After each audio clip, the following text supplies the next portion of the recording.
I'm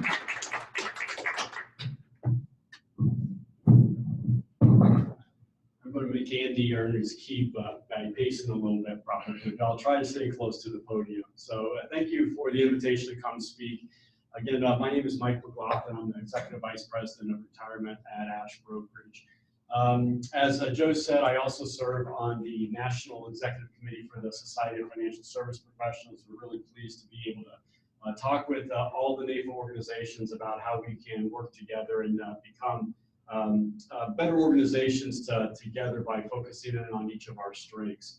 I think at the end of the day, one of the things that we try to talk about with the society is education, and that's one of the things that from Ash Brokerage standpoint, we really try to provide a lot of education, a lot of tools in order to educate on this particular topic of guaranteed income. Joe had mentioned that we have a couple of different books out.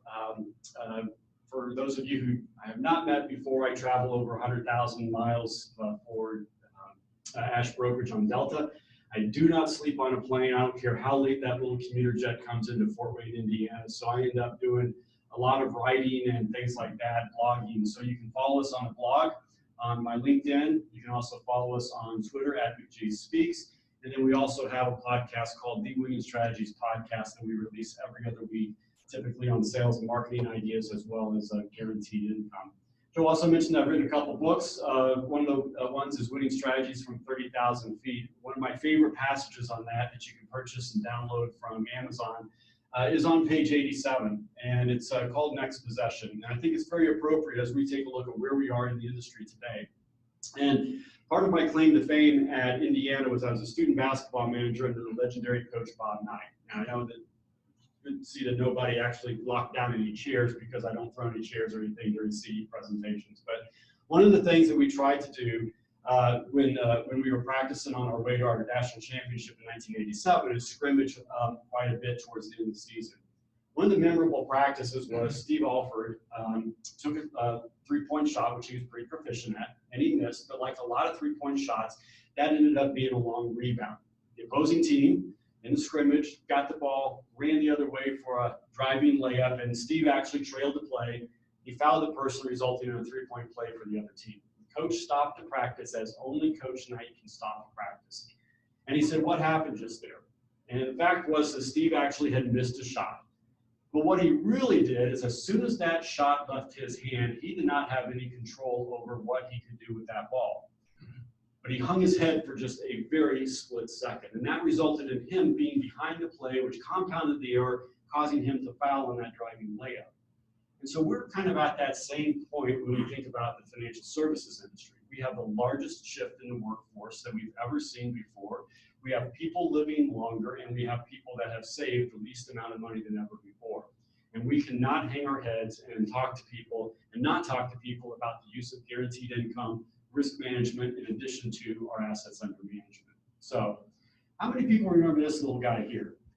Super Mario, right? I wasted many hours after high school trying to get to level 12, but never could. It's one of my greatest failures in my career.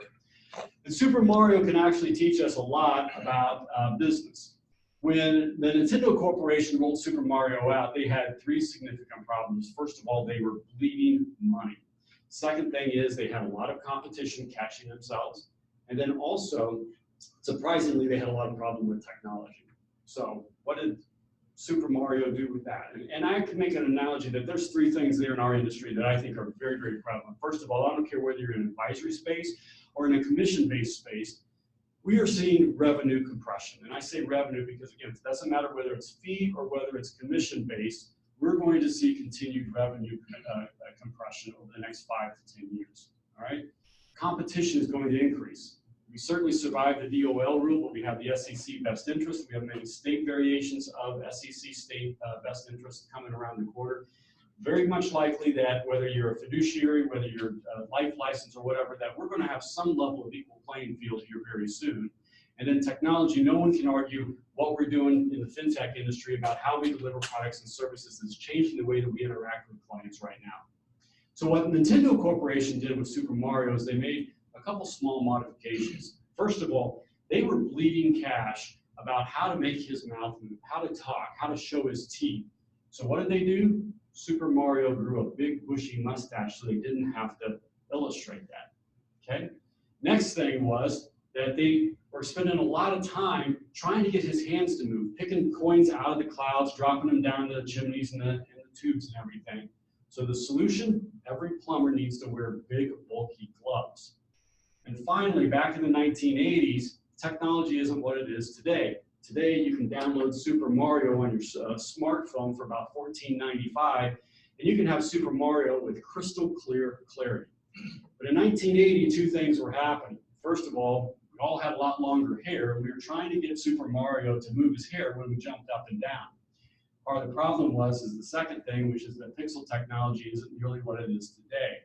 So the solution, Super Mario wore a hat so that they didn't have to have his hair bounce up and down.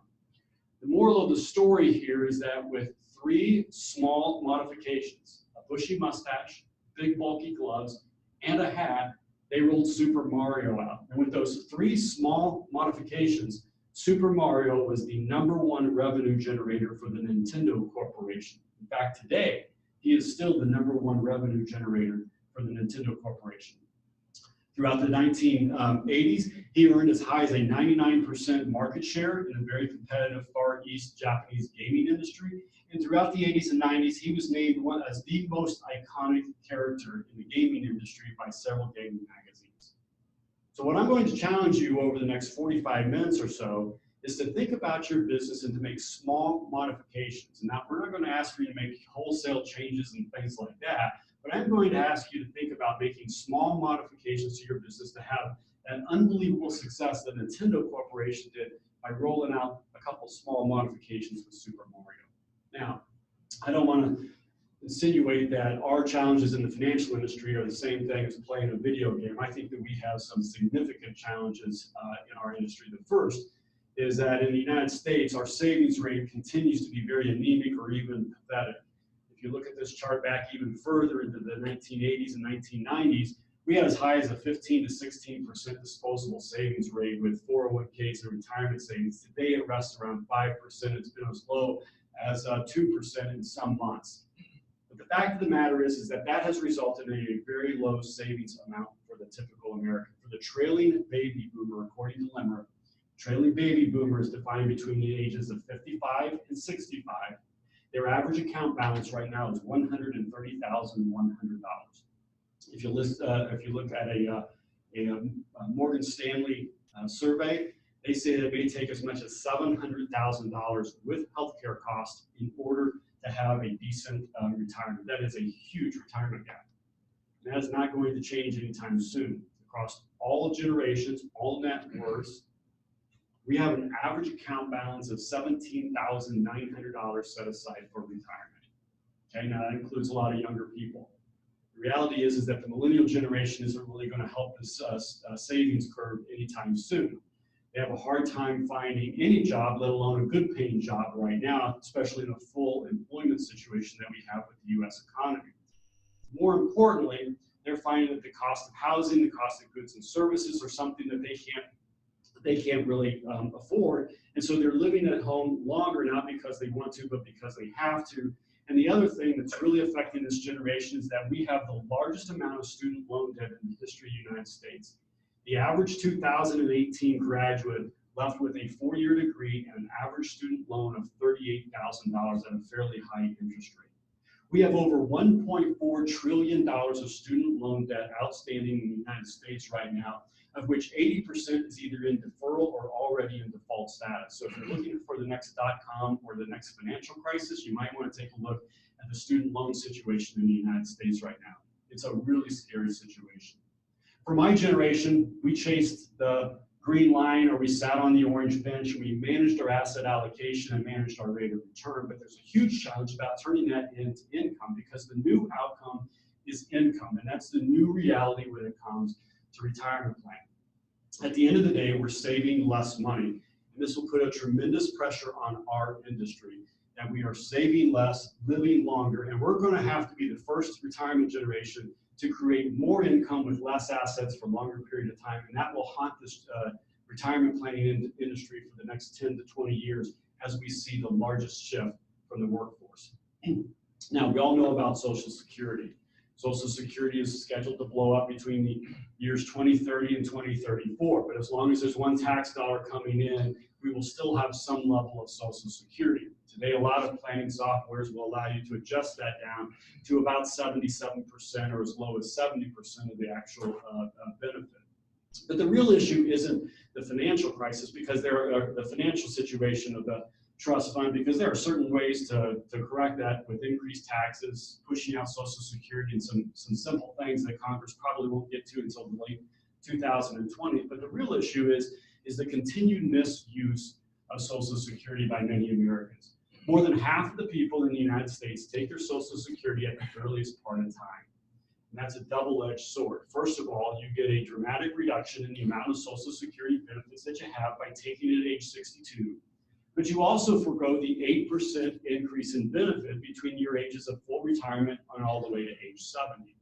It has an unbelievable effect on not only the current employee or the number holder, but also their potential spousal benefit as well. We're going to talk about that a little bit later.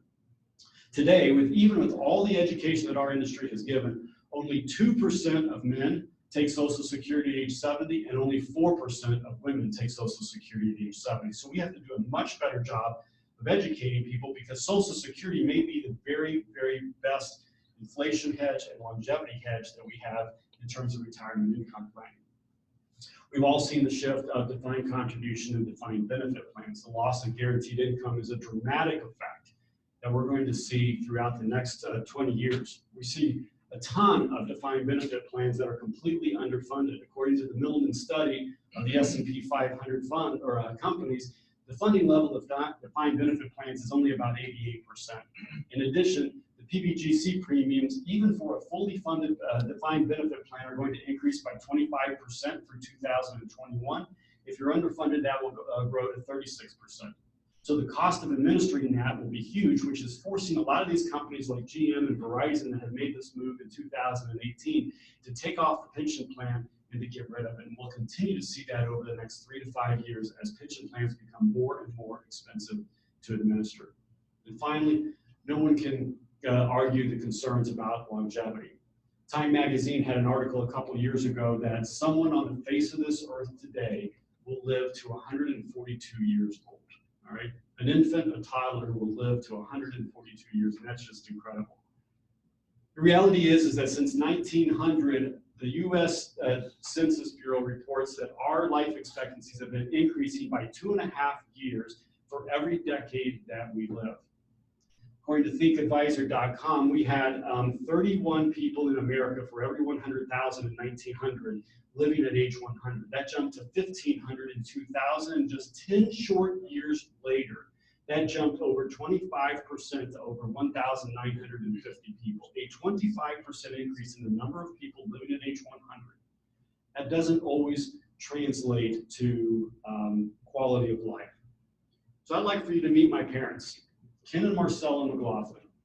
Dad worked here in Indianapolis for 42 years with American United Life, which is now One America. They both retired in 1989, and they absolutely traveled this world. They were in Moscow. They went to Europe a couple times. They sailed through the Panama Canal. They went to Hawaii twice, and they drove all over the face of this country visiting friends and family. About 8 years later, my brother had a grandchild for them, and then subsequently a set of twins. So there were baseball games to go to, recitals, all kinds of different school events, and Dad was very active in the school community. About 10 years ago, he began stumbling down the stairs at some of those basketball games, and he was quickly diagnosed with Parkinson's disease. We made a family decision to move him into a facility, Westminster North, out in the Oakland area, where they would be guaranteed a bed, guaranteed room, and a life estate there, no matter how fast his condition progressed. So about 4 years ago, Dad fell, broke his hip, went to the hospital, came back, was able to continue living in independent living with Mom. His condition progressed, went to assisted living, then went to full skilled care, and then was admitted into hospice in December of 2016. Doctors told my mom that he had about 90 days to live. He passed away the day before Thanksgiving the following year. He lived for 357 days at $340 a day in care, and he needed every bit of that care, especially in the last 6 months of his life. And more importantly, Mom needed that level of care. She never concerned herself about money or anything like that. It was always being able to get down, walk through the hallways, and seeing her husband of 60 years at least twice to 3 times a day.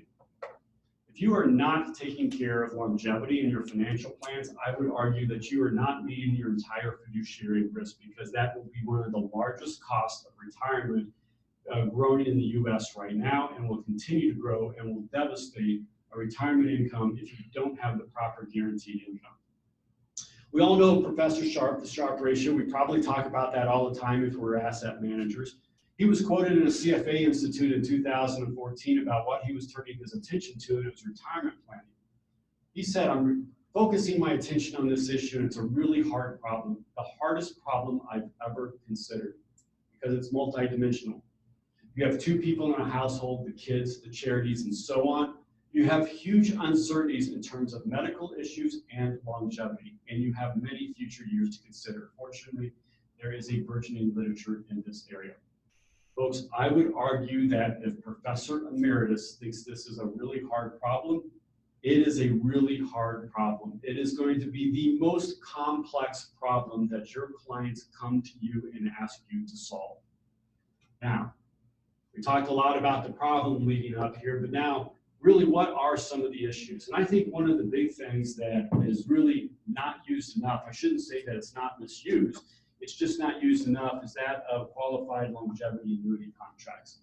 Back in 2014, the U.S. Treasury's issued some regulations on QLACs. How many people have used a QLAC before? Good, a couple people. For those people out in the audience, I would like to take a pause here and ask everyone to type in yes into the chat box. I'm going to look at Sandy. Is that okay to put it in the chat box? We need to make sure, as Joe said at the beginning, to make sure that every 10 to 15 minutes, everybody on the webcam, that you announce your presence. So if everyone would take a few seconds, type in yes to make sure that you're still on there so that we can issue a CE credit. I would appreciate it. Going back to our chart, what we've done is for people who are not familiar with QLAC, it allows you to put 25% up to $130,000 into a qualified longevity annuity contract. And a QLAC is nothing more than a deferred income annuity that allows you to push out required minimum distributions all the way out to age 85 and 1 month, okay? Now, word of caution here, if you're going to be using QLACs, we highly recommend that you only push out the income to age 80. The reason for that is that the Treasury regulations allow you to make a one-time change of either 5 years before or after your original income date. Therefore, if you choose age 80, you can go from age 75 to age 85, giving you a 10-year window for flexibility with your clients. If you choose age 85, you can only move that up 5 years to age 85. So it does not really impact on your application when you're going to actually turn your income on. It does give you that full 10-year window, okay? QLACs can only be deferred immediate contracts right now. U.S. Treasury regulations have written in that they give the potential to add in income riders either on fixed index annuities or variable annuities. However, they have not approved that just yet. So right now it is just deferred income annuity contracts. So we've done a study where we took a look at several different investment portfolios. We used the S&P 500 and then the Barclays Aggregate Index for the fixed portion. It just ran out 4 typical portfolios of 20, 40, 40, 60, 60, 40, and 80, 20.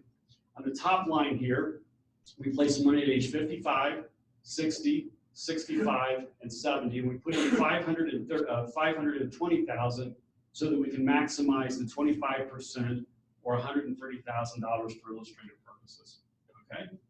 We then went back, and these numbers are the probability of success using that income distribution all the way out to age 90, 95, and 100.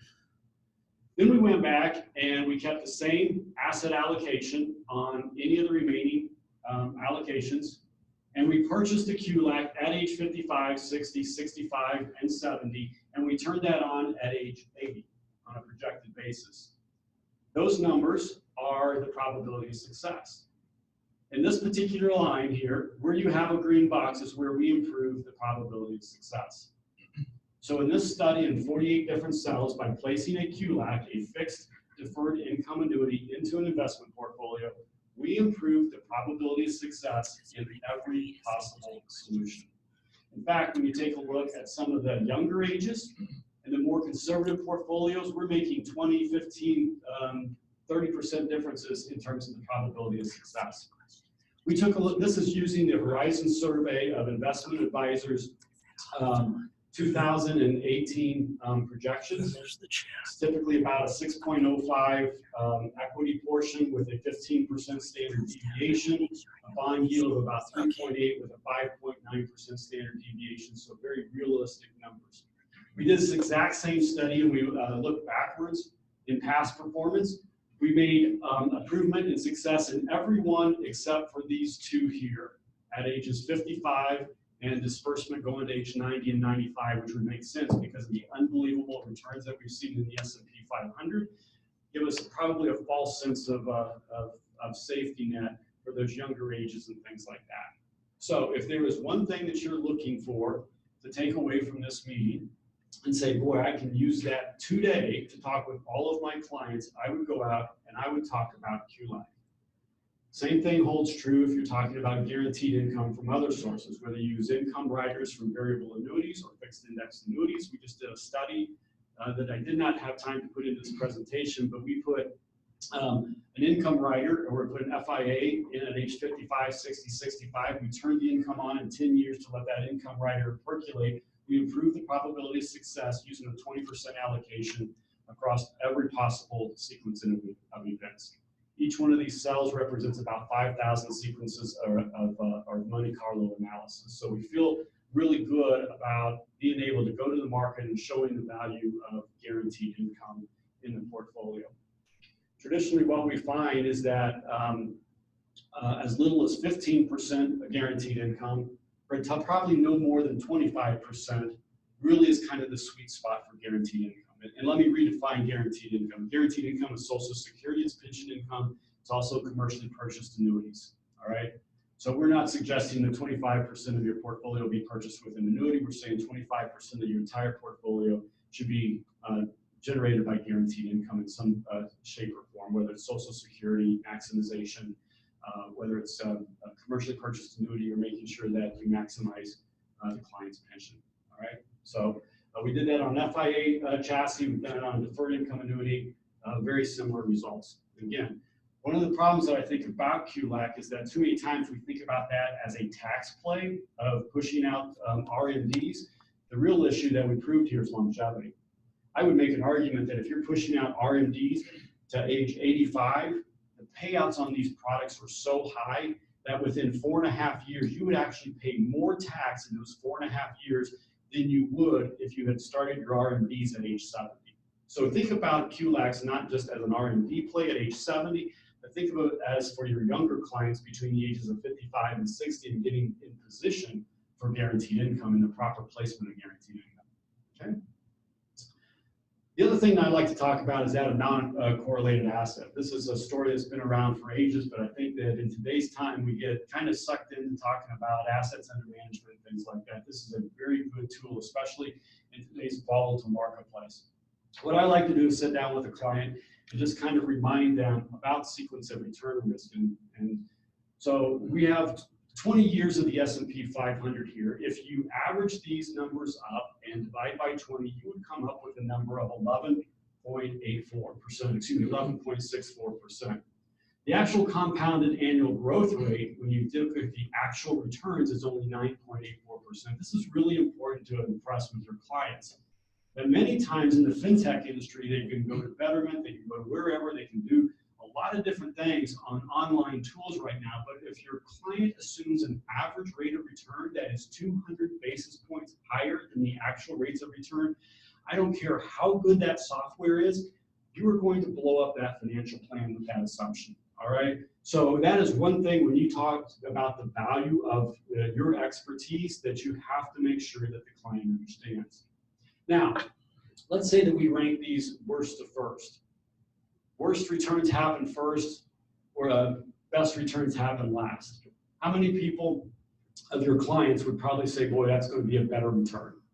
A lot of people would probably say that with the client, but the reality is it's the same thing.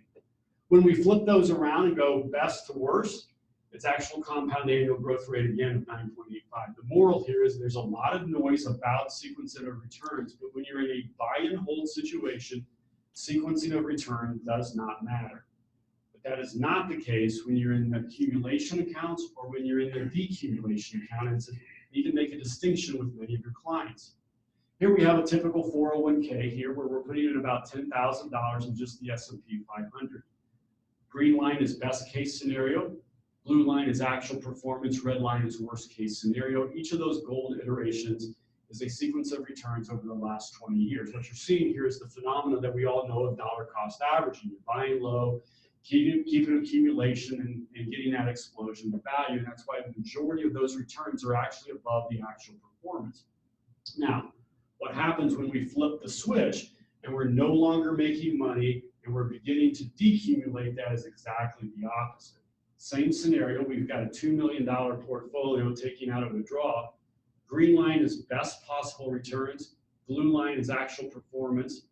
Red line, or failure here in 5 years and 7 months, happens the earliest and also happens about 13 other times. What worked for you in the accumulation phase is actually working against you in the decumulation phase. So many of our clients believe that what they did, chasing the green line, sitting on the orange bench, is the same thing that they can do during retirement. And again, income is the new outcome. And you have to shift the client's focus to more of an income-oriented play as opposed to just managing the rate of return. Asset allocation and managing the rate of return is very, very important. However, you have to get the client to think about how do I make sure that I have guaranteed income throughout the aspects of my entire rest of my life. So what we did here is we did a study, and we just took the S&P 500, and then every time that the S&P 500 was down in 12/31 of that year, we took money from a non-correlated asset. We've used a fixed annuity, a liquid fixed annuity to supply that income. We've used cash value life insurance. We've also used a home equity conversion mortgage. Please check with your broker dealer if they approve home equity conversion mortgages. I think they are a very, very useful tool in the future of retirement planning to supplement or to use as a non-correlated asset in these types of situations. Now, first question I get is, boy, if I knew that the S&P 500 was going down or we were going to have a market correction on 12/31, I would have people lined up my office 2 times around, and that's absolutely true because we don't know when market corrections are going to happen. But this is where a very strong investment policy statement comes into play, so that you execute your non-correlated strategy whenever that you have a market that is down 5%, 10%, or it's down on 12/31, or whenever your contract anniversaries are up. That it's a very defined, executable strategy. In this case, for illustration purposes, we've just chosen 12/31. That if the S&P 500 was negative on 12/31, the following year we would take income from our cash value life insurance. Then once the S&P 500 rebounded, we would re-execute that from our assets under management at the same income level and let interest accumulate into cash value life insurance. We do this over about 50 runs, running multiple simulations. Our results are that when you had just a typical asset allocation with a withdrawal strategy and no correlated asset, you had failure in about 1 out of 4 times, about 26% of the time. By using a non-correlated asset, and again, whether that's a fixed annuity liquid cash position, cash value life insurance, or the use of a HECM to inject capital, we reduced the failure down to 2%. All right. Most importantly, your asset values were significantly different. We had a difference of 0 because we did have failure 1 time, so we were in a neutral position at 1 time, to as much as $621,000 more in the portfolio after a 20-year retirement period on a $2 million portfolio. That's a significant estate value to the advisor or to the client, passing on to the next generation and also gives you a lot more safety net by using a non-correlated asset. Okay? So I'm going to pause here again, ask everyone who is on the webinar to please type in the word yes to indicate that you are still with us so that you can comply with the web requirements for the state of Indiana CE. So again, if you would just type in the word yes, Sandy and Mary are monitoring that, and then we will get a report so that we can verify that people are still engaged on the web. The other thing that we talked about is the misuse of Social Security programs. So one of the things that we really talk about is trying to maximize Social Security. Make sure that we talk about the word maximize, not necessarily the word optimize. They're certainly different. You can optimize and maybe not take income at age 70 in a spousal situation, but just generally as a broad stroke of the pen, and probably more than 90% of the time, it makes more sense to have the highest wage earner delay taking Social Security benefits until the age of 70 in order to maximize that. The main reason is that you get an 8% growth on that income from full retirement to age 70. I would make an argument that nobody here can guarantee an 8% rate of return for 3 to 4 years on the income. So what we do is we placed a SPIA, and again, if your broker-dealer allows you to do a home equity conversion mortgage, this is a great use of home equity capital here as well. But we have basically done a SPIA for 8 years where you would have taken Social Security early, and in this example, we're just assuming a $1,000 monthly benefit. If you had a $1,000 monthly benefit at age of full retirement, at age 62, that's a $732 payment, or basically about a 36% or 26% reduction in your benefit. Or if you waited to age 70, you would have about a 32% increase in your benefit to $1,320. So that's a huge difference in terms of starting values there. So we took a SPIA. We funded that with $66,000 of non-qualified money. In today's low interest rates, your exclusion ratio is about 92 to 95%. So you're not impacting the taxation of the client very well, or very much. And then we pushed out Social Security to age 70 and started that. The impact is that over 20 years, you will have received $122,000 more from Social Security and less out of your assets under management by maximizing Social Security. One of our top producing wholesalers wrote a white paper that's available on our website at ashbrokerage.com on crossing the bridge.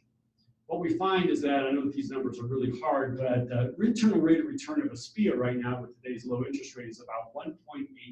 That is nothing to write home about other than the fact that still a lot of CDs are somewhere in the neighborhood of 50 basis points or maybe 125 basis points.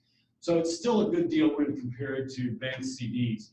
But the real play here is that the additional cash flow between ages 70 and life expectancy on that $66,000 actually creates a 10.84% rate of return. So what you have to think about is that it's not necessarily the rate of return of the SPIA, it's actually what you're going to do for the entire portfolio by getting increasing income, longevity protection with age 70 deferral, and that additional cash flow over what you would have taken actually creates a 10% rate of return or better return for your client. So it's a great technique to use in terms of maximizing Social Security. The other thing that we like to talk a lot about is that of Roth conversions. It's still a very viable opportunity, especially with the Tax Cut and Jobs Act of 2018. What we have here is someone who needs about $60,000 of taxable income. Then what we try to do is we try to depress their income as much as possible. And again, as they get into age 62, they say, boy, maybe you want to retire at age 62, but then they're going to start making withdrawals and things like that. Well, what we try to do is try to figure out how do you create as much after-tax income as possible for a longer period of time. One way to do that is through Roth conversions.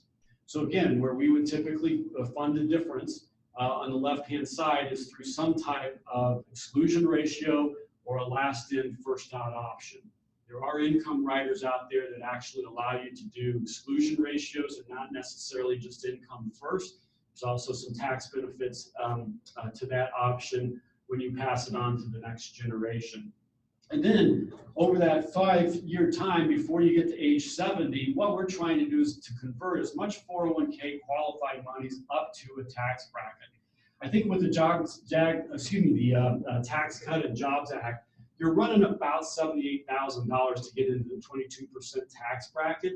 If you stay below that, your tax bracket is only about 12. So you can basically save about 10% of your qualified account balances by doing a Roth conversion at today's lower tax rates and bracket bumping up to that $78,000.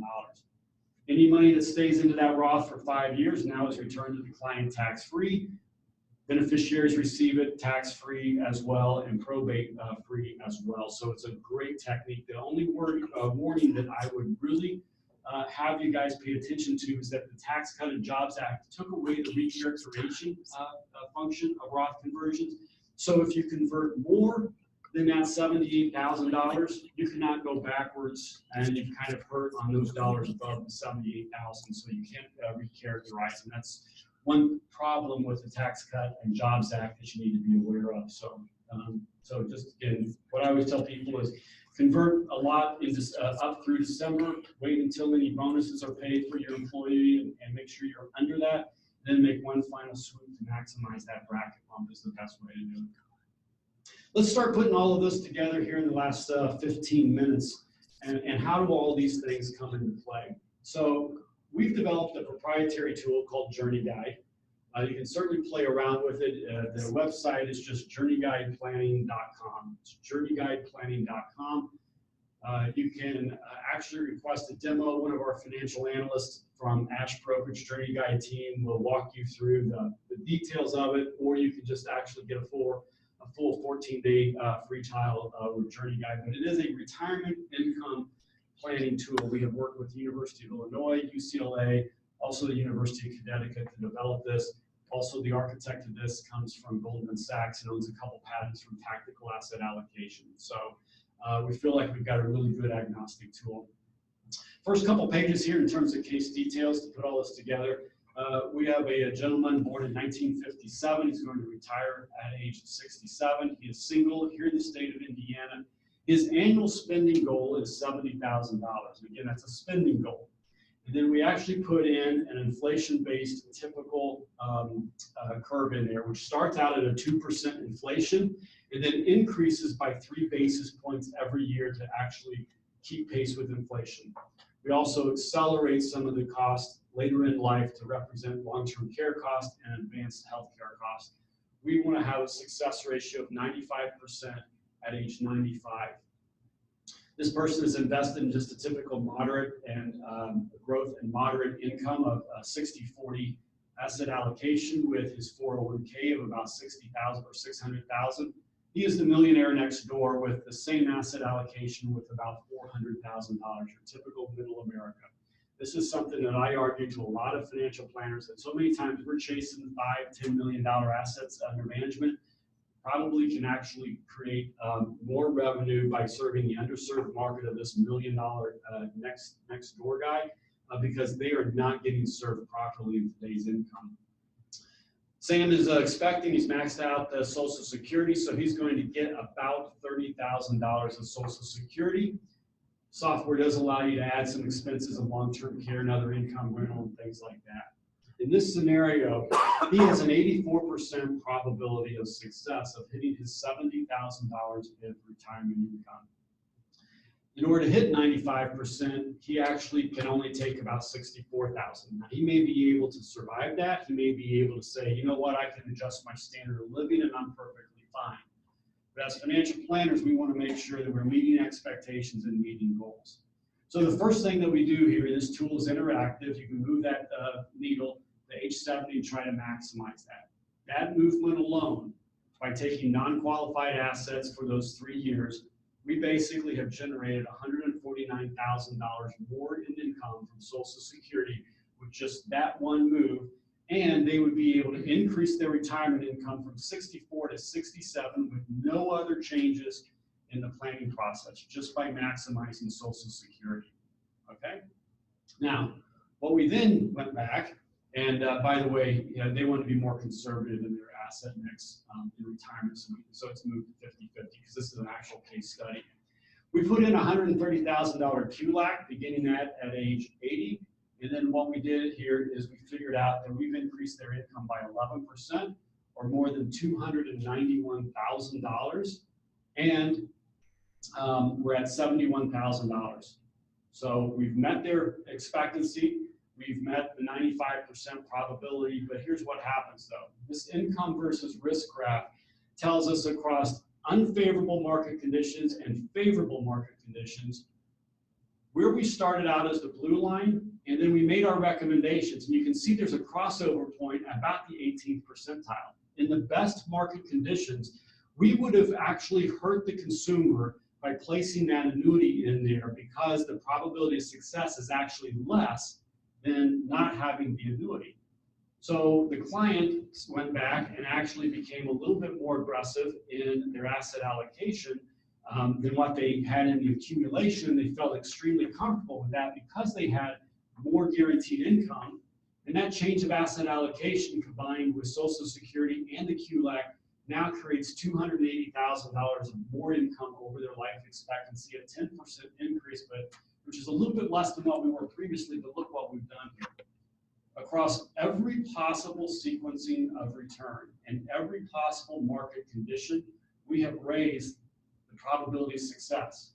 So we are able to generate more income and have a higher probability of success regardless of whether it's the best market conditions or the worst market conditions. And I would argue to any litigator who wants to challenge you that if you've made those three moves and you've moved that needle up across every possible sequencing of returns, that is a very hard argument for any litigator to argue against you that you've not done the best interest for the client, okay?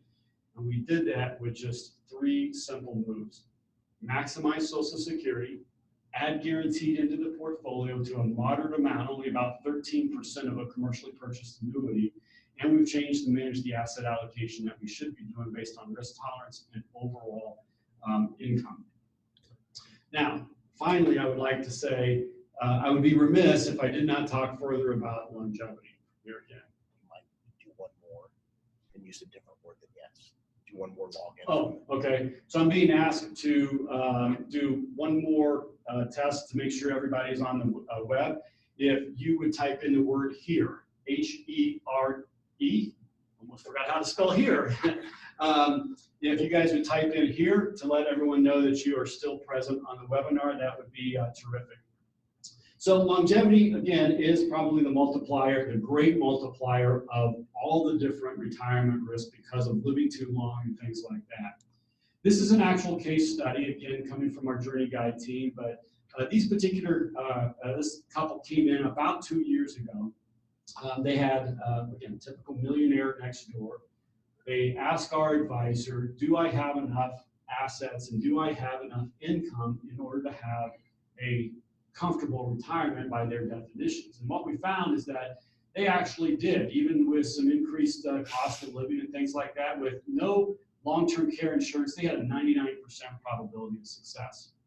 We then asked them what would happen if one of them had just one 3.5-year event in long-term care, because that was a little bit of a concern, you know, what if happens? And so we plugged that in and we found that their probability of success with no insurance dropped from 2%, from 99% to 2%. All right.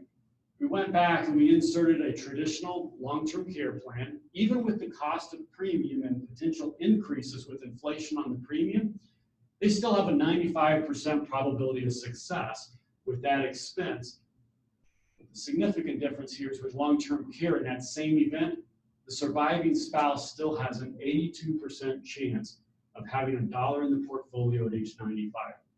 Right here is the value of long-term care insurance. When we go around the country and talk about this scenario, people tell us all the time, I can live with 82%, but I absolutely cannot live in having my spouse with only a 2% probability of success. That's a major issue, and it's easily transferable in terms of risk. Now, we put in a traditional long-term care annuity. A traditional long-term care policy. But one of the fastest growing segments of the long-term care market is the asset-based long-term care. Today, there are $491 billion of non-qualified annuities on insurance carriers' books right now. That's fixed indexed, and that is variable annuities. that is just fixed and indexed. It's over $1 trillion when you add in variable annuities, okay? Those are only 2% of those are being annuitized, and only 5% of those are actually being taken as an income rider. So 95% of that $1 trillion market is being held for an emergency. We typically purchase an annuity for an emergency, and that emergency is sometimes long-term care, or what if I run out of money? So one of the things that we talk a lot about is repurposing those assets that are really used for emergency purposes and trying to get leverage. You can turn that into a long-term care asset-based policy. If you put in $50,000, that turns into about $150,000 depending upon the age. If you receive that money due to 2 of 6 ADLs, you receive all of those funds tax-free. Your original basis of non-qualified purchase in the annuity, the gain that accumulated in that variable annuity that would normally be taxable, plus any of the insurance benefits all come to you tax-free. If you do not use that for long-term care, that asset just passes to the next generation, probate-free, by definition, in the same tax status that you would have had you held it in the current annuity. So it's a great way to go back, look at old books of business, ask your clients for old annuities that they may not be telling you about in the fact finder because it's stuck away for emergency purposes. It is a great tool, and when you think about a lot of annuities that were written in the 2010, 2011 area that have a small 1 to 2% guarantee, now with an increased interest rate, it's a perfect time to go back and have great annual reviews and give them a solution that can be very, very meaningful for their financial status. So I want to close with one final story here. If you have small kids, you probably know this because you stepped on this on the way to the bathroom in the middle, right? Legos and little 8 studded bricks, okay? And I have a set of 8 up here. Lego Corporation threw this out as kind of a game challenge and a marketing ploy, but how many different combinations do you think that you can make with 6 8 studded Lego bricks? And 6 times 8 is 48. It's a little bit higher than 48. I'll do that. How many people think you can do more than 1 million? How many think you can do more than 5 million? Okay. The actual number, which was verified by a mathematician in Copenhagen, where they're domiciled, which proves that mathematicians have nothing better else to do, right? But the actual number is 913 million different combinations that you can make from just 6 8 studded bricks. What I found most interesting about that study is that 81% of the variations came when you added the 4th, the 5th, and the 6th brick to that combination. So just like Nintendo Corporation did at the top of this presentation and made small modifications, what I'm going to challenge you guys to do is to make small modifications. Whether you're under assets under management, whether you're a long-term care specialist, whether you're a life specialist or DI specialist, to consider adding in a 4th, 5th, and 6th brick. Whether that's guaranteed income, whether that is getting to know Social Security better, cash value life insurance as a non-correlated asset, or long-term care if you're not already doing that. That will give your client an unbelievable amount of opportunity, of choice, and control over their financial, and that will make you much more referable in the future. I will close. Are there any questions from the group, Sandy? Or Sandy's going to come up here.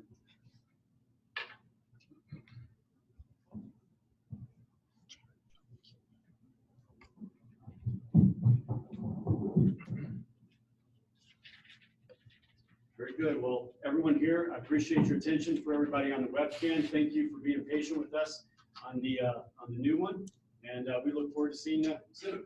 All right. Thank you, Michael. All right, thank you.